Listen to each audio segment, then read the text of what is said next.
Shalom, everyone. Hope you're all having a wonderful day so far. This is going to be a continuation of the reading from the book of Jasher. So this section is going to be about Moses' life growing up from the time he was born all the way up until, he grew up, obviously. So not only that, this reading is going to be from Jasher chapter 68 through Jasher chapter 74. So this will be the reading for this video. And it's a continuation obviously from the last video, because just doing different videos reading from the book of Jasher.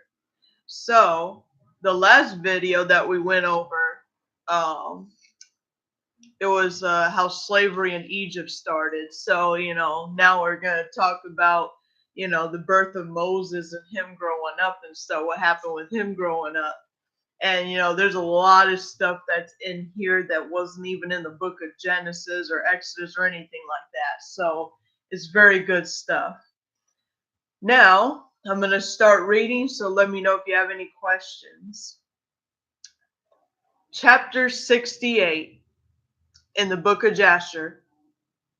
And it came to be at that time the spirit of Yahuwah was upon Miriam, the daughter of Amram, the sister of Aaron, and she went out and prophesied about the house, saying, See, a son will be born to us from my father and mother this time, and he will save Yasharal from the hands of Egypt. And when Amram heard the words of his daughter, he went and took his wife back to the house after he had driven her away, at the time when Pharaoh ordered that every male child of the house of Jacob would be thrown into the water. So Amram took Jochebed, his wife, 3 years after he had driven her away, and he came to her, and she conceived. At the end of 7 months from her conception, she brought forth a son, and the whole house was filled with great light, as of the light of the sun and the moon at the time of their shining. And when the woman saw the child, that it was good and pleasing to the eye, she hid it for 3 months in an inner room. In those days, the Egyptians conspired to destroy all the Hebrews there. And the Egyptian women went to Goshen, where the children of Yasharal were, and they carried their young ones on their shoulders, their infants who could not yet speak. And in those days, when the women of the children of Yasharal were brought forth, each woman had hidden her son from before the Egyptians, that the Egyptians might not know of their bringing forth, and might not destroy them from the land. And the Egyptian women came to Goshen, and their children who could not speak were on their shoulders. But when an Egyptian woman came into the house of a Hebrew woman, her infant began to cry. And when it cried, the child that was in the inner room answered it, so that the Egyptian women went and told it at the house of Pharaoh. And the Pharaoh sent his officers to take the children and slay them. Thus did the Egyptians to the Hebrew women all the days. And it came to be at that time, about 3 months from Jochebed's concealment of her son, that the matter was known in Pharaoh's house. And the woman hastened to take away her son before the officers came. And she took for him an ark of papyrus, and coated it with tar and with pitch, and put the child in it. And she laid it in the reeds by the edge of the river. And his sister Miriam stood at a distance to know what would be done to him, and what would become of her words. And at that time Yahuwah sent out a terrible heat in the land of Egypt, which burns up the flesh of man like the sun in its circuit, and it greatly oppressed the Egyptians. And all the Egyptians went down to bathe in the river because of the consuming heat which burned up their flesh. And Bathia, the daughter of Pharaoh, also went to bathe in the river due to the consuming heat. And her female servants walked at the riverside, and all the women of Egypt as well. And Bathia lifted up her eyes to the river, and she saw the ark on the water, and she sent her female servant to fetch it. And she opened it and saw the child, and see, the infant wept. And she had compassion on him, and she said, This is one of the Hebrew children.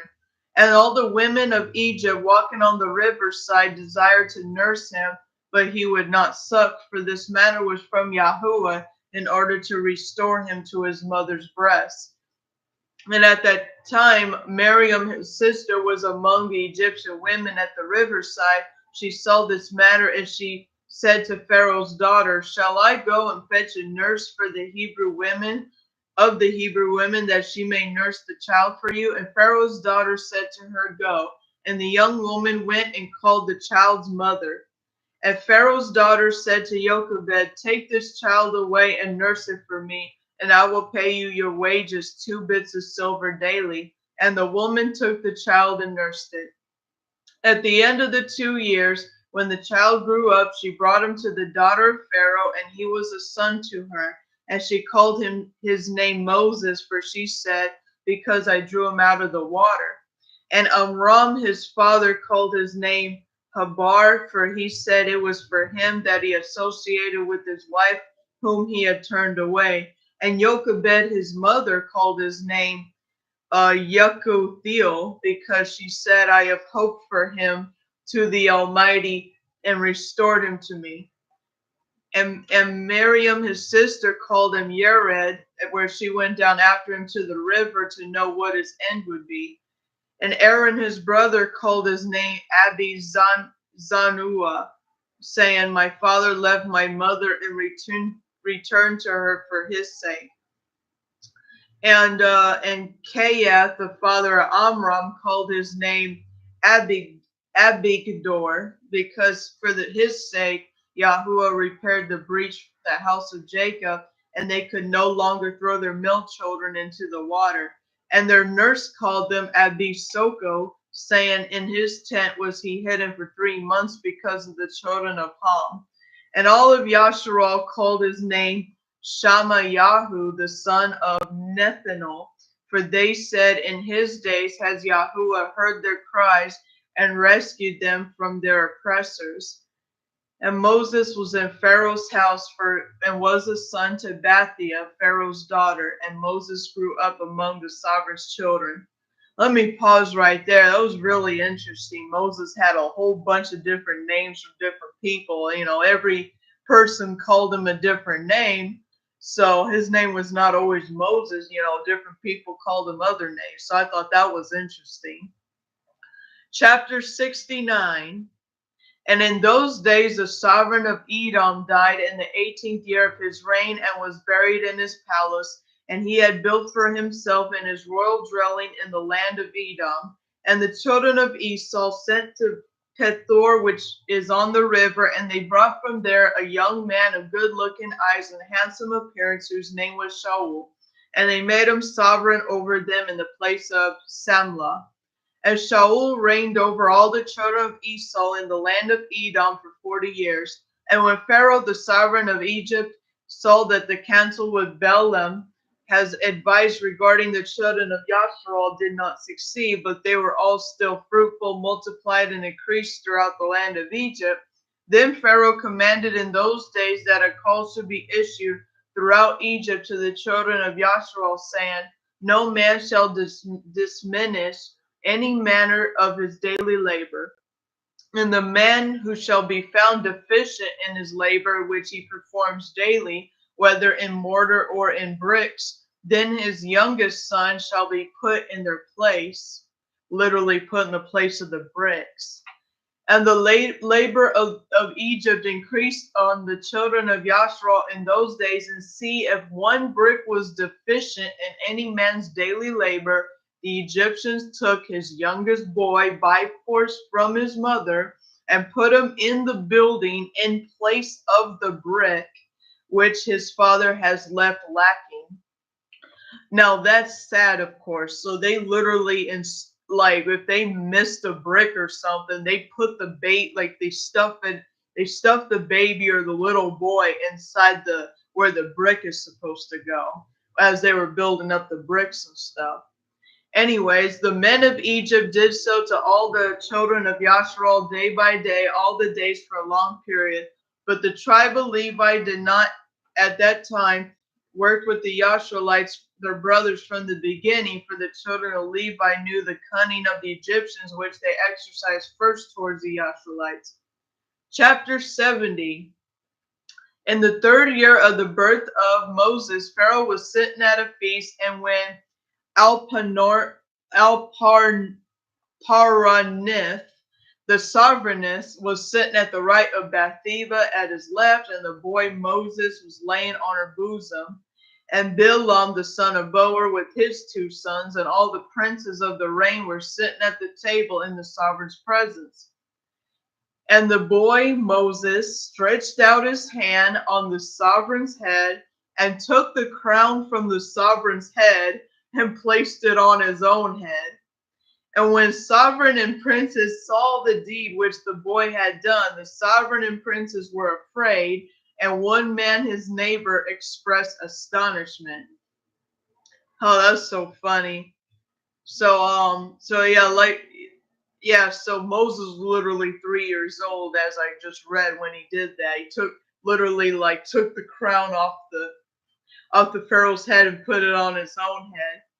Anyways, and the sovereign said to the princes who were before him at the table, "What do you speak and what do you say, O you princes, in this manner? Then what is the judgment against the boy because of this deed?" And Bilam, the son of Boer, the magician, answered the sovereign and princes. He said, "Remember now, O my master sovereign, the dream which you dreamed many days ago, that which your servant interpreted to you. Now therefore, this is a child from the Hebrew children, in whom the spirit of Yahuwah is the spirit of Yahuwah. Let not my master the sovereign think that his youngster did this matter without knowledge. For he is a Hebrew boy, wisdom and understanding are with him, although yet he is yet a child. With wisdom he has done this and chosen for himself the reign of Egypt. For this is the manner of all the Hebrews, to deceive sovereigns and their nobles, to do all these matters cunningly, in order to make the sovereigns of the earth and their men tremble. Indeed, you know that Abraham their father acted so, who deceived the army of Nimrod, the sovereign of Babylon, and Abimelech, the sovereign of Gerar. He took possession of the land of the children of Heth and all the reigns of Canaan. And he went down to Egypt, and he said to Sarah his wife, "She is my sister," in order to mislead Egypt and her mislead Egypt and her sovereign. And his son Isaac also did so when he went to Gerar and dwelt there, and his strength prevailed over the army of Abimelech and the sovereign of the Philistines. He also taught of the making of the reign of the Philistines stumble, and saying that Rebekah his wife was his sister. And Jacob also dealt treacherously with his brother, and took him from the hand of his birthright and his blessing. And he went to Padan Aram, to the house of Laban his mother's brother, and cunningly obtained from him his daughter, his cattle, and all belonging to him, and fled away and returned to the land of Canaan to his father. His sons sold their brother Joseph, who went down to Egypt and became a slave, and was placed in prison house for 12 years, until the former Pharaoh dreamed dreams and withdrew him from the prison house, and made him great above all the princes of Egypt, because of his interpreting of dreams to him. And when Yahuwah caused a scarcity of food throughout the land, he sent for and brought for his father and all his brothers and the whole of his father's household, and supported them without price or reward, and brought the Egyptians for slaves. Now therefore, my master sovereign, see, this child has risen up in their place in Egypt, to do according to their deeds, to strive with every sovereign prince and judge. And if it please the sovereign, let us now spill his blood on the ground, lest he grow up and take away the reign from your hand, and the hope of Egypt perish after he comes to reign. And Bilam said to the sovereign, "Let us also call for all the judges of Egypt and the wise men thereof, and let us know if the judgment of death is due to this boy, as you say, and then we will slay him." And Pharaoh sent and called all the wise men of Egypt, and they came before the sovereign, and a messenger of Yahuwah came along with them, and he was like one of the wise men of Egypt. And the sovereign said to the wise men, "Indeed, you have heard what this Hebrew boy who was in the house has done. Thus has Bilam judged in the matter. Now you judge also and see what is due to the boy for the deed he has done. And the messenger, who seemed like one of the wise men of Pharaoh, answered and said as follows before all the wise men of Egypt and before the sovereign and the princess: If it pleases the sovereign, let the sovereign send for men who shall bring before him a shoham stone and a coal of fire, and place them before the child. If the child stretches out his hand and take the shoham stone, then we shall know with wisdom that the boy has done all as he has done, and we must slay him. But if he stretches out his hand on the coal, then we shall know that it was not with knowledge that he did this matter, and he shall live. And the word seemed good in the eyes of the sovereign and the princess, so that the sovereign did so according to the word of the messenger of Yahuwah. And the sovereign ordered the shoham stone and coal to be brought and placed before Moses, and they placed the boy before them, and the boy strove to stretch his hand to the shoham stone. But the messenger of Yahuwah took his hand and placed it on the coal, and the coal became extinguished in his hand, and he lifted it up and put it to his mouth, and he burnt a part of his lips and a part of his tongue, and he became slow in mouth and tongue. So this is why Moses was slow in speech, because he was permanently burnt on his lips and tongue from the hot coal. So it makes sense why, you see in the book of Genesis where Moses, was saying how he was slow in speech and stuff, because he was permanently damaged there on his lips and his tongue, which makes sense why he was slow in speech. All right, now here we go. When the sovereign and princess saw this, they saw that Moses had not acted with wisdom and taken off the crown from the sovereign's head. So the sovereign and princess refrained from slaying the child. So Moses remained at Pharaoh's house, growing up as Yahuwah was with him. And while the boy was in the sovereign's house, he was robed with purple, and he grew up among the children of the sovereign. And Moses grew up in the sovereign's house, and Bathia, the daughter of Pharaoh, considered him as a son. And all the household of Pharaoh honored him, and all the men of Egypt were afraid of him. He went out daily and came to the land of Goshen, where his brothers, the children of Yasharel, were. And Moses saw them daily in shortness of breath and hard labor. And Moses asked them, saying, Why is this labor weighed out to you day by day? And they told them all that had befallen them, and all the commands which Pharaoh had put upon them before his birth. And they told them all the counsels which Balaam the son of Beor had counseled against them, and which he also counseled against him in order to slay him, when he taken the sovereign's crown from off his head. And when Moses heard those words, his wrath was kindled against Balaam, and he sought to kill him, and he was in ambush for him day by day. And Balaam was afraid of Moses. He and his 2 sons rose up and went out from Egypt, and they fled and delivered their beings and took themselves to the land of Cush, and to Kikanes, the sovereign of Cush. And Moses was in the sovereign's house, going out and coming in. Yahuwah gave him favor in the eyes of Pharaoh, and in the eyes of all his servants, and in the eyes of all the people of Egypt. And they loved Moses exceedingly.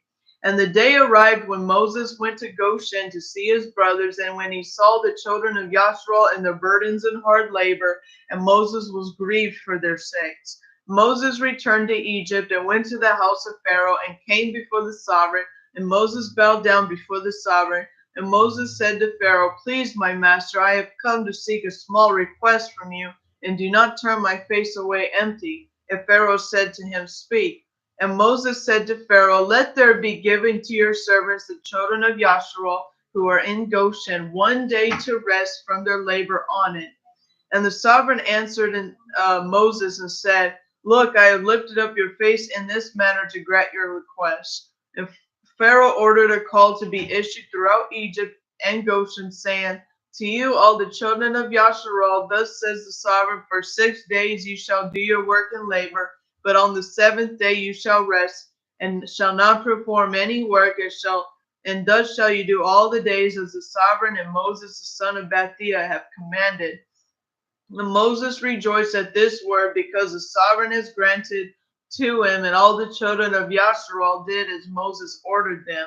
For this matter was from Yahuwah till the children of Yasharal, for Yahuwah begun to remember the children of Yasharal to save them for the sake of their fathers. And Yahuwah was with Moses, and his name went throughout Egypt. And Moses became great in the eyes of all the Egyptians and the eyes of all the children of Yasharal, seeking good for his people Yasharal, and speaking words of peace regarding them to the sovereign. Chapter 71. And when Moses was 18 years old, he desired to see his father and mother, and he went to Goshen. And when Moses came near Goshen, he came to the place where the children of Yasharal were occupied in work, and he saw their burdens, and he saw an Egyptian smite one of his Hebrew brothers. And when a man who was beaten saw Moses, and he ran to him for help, and the man Moses was greatly respected in the house of Pharaoh, he said to him, My master, attend to me. This Egyptian came to my house in the night, bound me, and came to my wife in my presence, and now he seeks to take my life away. And when Moses heard this wicked matter, his wrath was kindled against the Egyptian, and he turned this way to the other, and he saw there was no man there. He smote the Egyptian and hid him in the sand, and delivered the Hebrew from the hand of him that smote him. And the Hebrew went to this house, and Moses returned to his home, and went out and came back to the sovereign's house. And when the man had returned home, he thought of rejecting his wife, for it is not right in the house of Jacob for any man come to his wife after she had been defiled. After the woman went and told her brothers, the woman's brothers sought to slay him, but he fled to his house and escaped. And on the second day Moses went out to his brothers, and looked, see, two men were quarreling, and he said to the wicked one, Why do you smite your neighbor? And he answered them and said to him, Who has appointed you as a prince and judge over us? Do you think to slay me as you slew the Egyptian? And Moses was afraid, and he said, Indeed, this matter is known. And Pharaoh heard of this matter, and he ordered Moses to be slain. So Yahuwah sent his messenger, and he appeared to Pharaoh in the likeness of the captain of the guard. And the messenger of Yahuwah took the sword from the hand of the captain of the guard, and he took his head off with it, for the likeness of the captain of the guard was turned into the likeness of Moses. And the messenger of Yahuwah took hold of the right hand of Moses, and brought him out from Egypt, and placed him outside the borders of Egypt, a distance of 40 days' journey. And Aaron his brother alone remained in the land of Egypt, and he prophesied to the children of Yasharal, saying, Thus says Yahuwah, the God of your ancestors, throw away each man the abomination of his eyes. Do not defile yourselves with the idols of Egypt. And the children of Yasharal rebelled and would not listen to Aaron at that time. So Yahuwah thought to destroy them, were it not that Yahuwah remembered the covenant which he made with Abraham, Isaac, and Jacob. And in those days, in the hand of Pharaoh continued to be severe against the children of Yasharal, and he crushed and oppressed them until the time when Yahuwah sent forth his word and took notice of him. Chapter 72. And it came to be in those days there was a great battle between the children of Cush and the children of the east in Aram, and they rebelled against the sovereign of Cush, in whose hands they were. So Kichanus, the sovereign of Cush, went forth with all the children of Cush, a people numerous as the sand, and he went to fight against Aram and the children of the east, to bring them under subjection. And when Kichanus went out, he left Bilam the magician with his 2 sons to guard the city with the lowest sort of the people of the land. So Kichanus went out to Aram and the children of the east, and he fought against them and smote them, and they all fell down wounded before Kichanus and his people. And he took many of them captives, and he brought forth under subjection as at first, and he encamped on their land to take tribute from them as usual. And Bilam the son of Boer and the sovereign of Cush had left them to guard the city and the poor of the city, and he rose up and conspired with the people of the land to rebel against the sovereign Kichanus, and not let him enter the city when he shall come home. And the people of the land listened to him, and they swore to him and made him sovereign over them, and the 2 sons for the captains of the army. So they rose up and raised the walls of the city and the two corners, and they built an exceedingly strong building. At the third corner they dug ditches without number, and between the city and river which surrounded the whole land of Cush, they made the river waters of the river burst forth there. At the fourth corner they collected numerous serpents by their spells and divination, and they fortified the city and dwelt in it, and no one went out or in before them. And Kichinus fought against Aram in the children of the east, and he subdued them as before, and they gave him their usual tribute, and he went and returned to his land. And Kichinus, the sovereign of Cush, approached his city, and all the captains of the armies with him, and they all lifted up their eyes and saw that the walls of the city were built up and was greatly raised, so that the men were astonished at this. And they said to one another, it is because they saw that we were delayed in battle, and they were greatly afraid of us. And that is why they have done this matter and raised the city walls and fortified them, so that the sovereigns of Canaan might not come in battle against them. So the sovereign and the companies approached the city door, and they looked up and see all the gates of the city were closed. And they called out the watchmen, saying, open for us, that we may enter the city. But the watchmen refused to open to them by the order of Bilam the magician, their sovereign. They did not allow them to enter the city. So they appointed a battle with them opposite the city gate, and 130 men of the army of Kichinus fell on this day. And on the next day they continued to fight, and they fought at the side of the river, and they strove to pass, but were not able. So some of them sank in the pits and died. And so the sovereign ordered them to cut down trees to make rafts on which they might pass over to them, and they did so. And when they came to the place of the ditches, the waters revolved by mills. 200 men on 10 rafts were drowned. And on the third day they came to fight at the side where the serpents were, but they could not approach there. For the serpents slew of them 170 men, and they ceased fighting against Cush. And they besieged Cush for 9 years. No person came out or in. And when the time of the battle and the siege was against Cush, Moses fled from Egypt from Pharaoh, to soughting to kill him for having slain the Egyptian. And Moses was 18 years old when he fled from Egypt from the presence of Pharaoh, and he fled and escaped to the camp of Kichinus, at which that time was besieging Cush. And Moses was 9 years in the camp of Kichinus, the sovereign of Cush, all the time they were besieging Cush.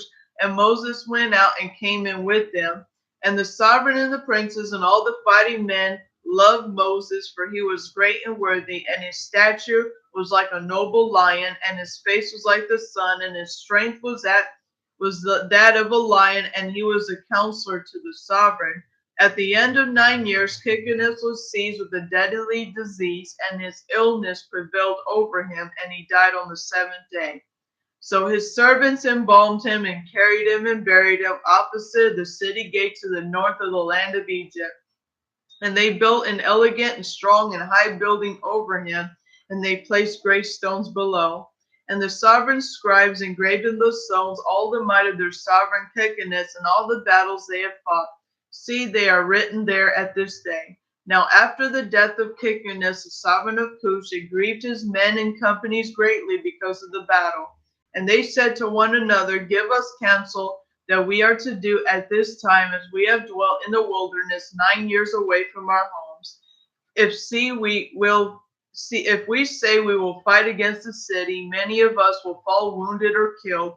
But if we remain here and siege, we shall also die. And now all the sovereigns of Aram and the children of the east will hear that our sovereign is dead, and they will attack us suddenly in a hostile manner, and they will fight against us and leave no remnant of us. Therefore let us go and make a sovereign over us, and let us remain at the siege until the city is delivered up to us. And they desired to choose that day a man for a sovereign from the army of Kichinus, but they found none of their choice like Moses to reign over them. And they hastened, and each man stripped off his garments, and they cast them upon the ground, and they made a great heap and placed Moses upon it. And they rose up and blew with trumpets and called out before him and said, May the sovereign live, may the sovereign live. And all the people and nobles swore to him to give him Adinah, the sovereigness, the Cushite, wife of Kickinus, for a wife. And they made Moses sovereign over them on that day. And all the people of Cush sent a call on that day, saying, Every man must give something to Moses of what is in his possession. And they spread out a sheet on the heap, and every man cast into it of something what he had, one a gold earring, and another a coin, and also shoem stones, and bdellium, and pearls, and marble. The children of Cush cast to Moses on the heap, and also silver and gold in great quantities. And Moses took all the silver and gold and all the vessels and the bdellium and the shoham stones and all the children of Cush had given to him, and he placed them among his treasuries. And Moses reigned over the children of Cush on that day in the place of Kickinus, the sovereign of Cush. I think it was going up to 74. So now we're on chapter 73. In the 55th year of the reign of Pharaoh, the sovereign of Egypt, that is in the 157th year of the Yasharites going down to Egypt, Moses reigned in Cush. And Moses was 27 years old when he began to reign over Cush, and he reigned 40 years. And Yahuwah granted Moses favor and kindness in the eyes of all the children of Cush, and the children of Cush loved him exceedingly. So Moses was favored by Yahuwah and by men. And in the 7th day of his reign, all the children of Cush assembled and came before Moses and bowed down to him to the ground. And all the children spoke together in the presence of the sovereign, saying, Give us counsel that we may see what is to be done to this city. For it is now 9 years that we have been besieging around about the city, and we have not seen our children and our wives. So the sovereign answered them, saying, If you listen to my voice and all that I shall command you, then Yahuwah will give the city into our hands, and we shall subdue it. For if we fight against them, and in the former battle, and we had with them before the death of Kickinus, many of us will fall down wounded as before. Now therefore, look, here is a counsel for you in this matter. If you listen to my voice, then the city will be delivered into our hands. So all the armies answered the sovereign, saying, All that our master shall command, that we shall do. So Moses said to them, Pass through and make a call in the whole camp to all the people, saying, Thus says the sovereign, Go into the forest and bring with you the young of the stork, and each man a young one in his hand. And any person transgressing the word of the sovereign, who shall not bring his young one, he shall die, and the sovereign shall take all belonging to him. And when you shall bring them, they shall be in your keeping. You shall raise them until they grow up, and you shall teach them to dart upon as the way of the young of the hawk. So all the children of Cush heard the words of Moses, and they rose up and sent a call to be issued throughout the camp, saying, Unto you, all the children of Cush, the sovereign's order is that you go all together in the forest and catch there the young storks, and each man his young one in his hand, and you shall bring them home. And any person violating the order, the sovereign shall die, and the sovereign will take all belongings to him. And all the people did so, and they went out to the forest, and they climbed the fir trees and caught, and each man a young one in his hand, and all the young of the storks. And they brought them to the desert, and reared them by order of the sovereign, and they taught them to dart upon, similar to the young hawks. And after the young storks were reared, the sovereign ordered them to be hungry for 3 days, and all the people did so. And on the 3rd day, the sovereign said to them, Strengthen yourselves and become mighty men. Each man put on his armor and gird his sword upon him, and each man ride his horse and take his young stork in his hand. And we will rise up and fight against the city at the place where the serpents are. And all the people did as the sovereign had ordered. And each man took his young one in his hand, and they went away. And when they came to the place of the serpents the sovereign said to them, each man send out his young stork upon the serpents. And each man sent out his young stork at the sovereign's order, and the young storks ran upon serpents, and they devoured them all and destroyed them out of the place. And when the sovereign and the people had seen all the serpents that were destroyed in the place, all the people raised up a great shout. And they approached and fought against the city, and took it and subdued it, and entered the city. And there died on that day 1,100 men in the people of the city, all that inhabited the city, and not one of the people besieging died. And all the children of Cush went each to his home, to his wife and children, and all belonging to him. And Bilam the magician, when he saw that the city was taken, opened the gate, and he and his 2 sons and 8 brothers fled and returned to Egypt, to Pharaoh the sovereign of Egypt. And they are the sorcerers and magicians who are mentioned in the book of the Torah, standing against Moses when Yahuwah brought the plagues upon Egypt. So Moses took the city by his wisdom, and the children of Cush placed him on the throne instead of Kichinus, the sovereign of Cush. And they placed the royal crown upon his head, and they gave him for a wife to Adonai the Cushite, the sovereigness, the wife of Kichinus. And Moses revered Yahuwah of his father, so he did not come to her, nor did he turn his eyes to her. For Moses remembered how Abraham made his servant Eleazar swear, saying to him, you shall not take a woman from the daughters of Canaan for my son Isaac. And also what Isaac did when Jacob has fled from his brother. And when he commanded him, saying, you shall not take a wife from the daughters of Canaan, nor make alliance with any of the children of Ham. And for Yahuwah gave Ham the son of Noah and his children, all his seed, as slaves to the children of Shem, and to the children of Japheth, to their seed after them, for slaves forever. And therefore Moses did not turn his heart nor his eyes to the wife of Kichinus all the days that he reigned over Cush. And Moses revered Yahuwah all his life, and Moses walked before Yahuwah in truth with all his heart and being, and did the right way all the days of his life, and he did not turn aside from the way either to the right or to the left, in which Abraham, Isaac, and Jacob had walked. And Moses strengthened himself in the reign of the children of Cush, and he guided the children of Cush with his usual wisdom, and Moses prospered in his reign. And at that time Aram and the children of the east heard that Kichinus, the sovereign of Cush, had died. So Aram and the children of the east rebelled against Cush in those days.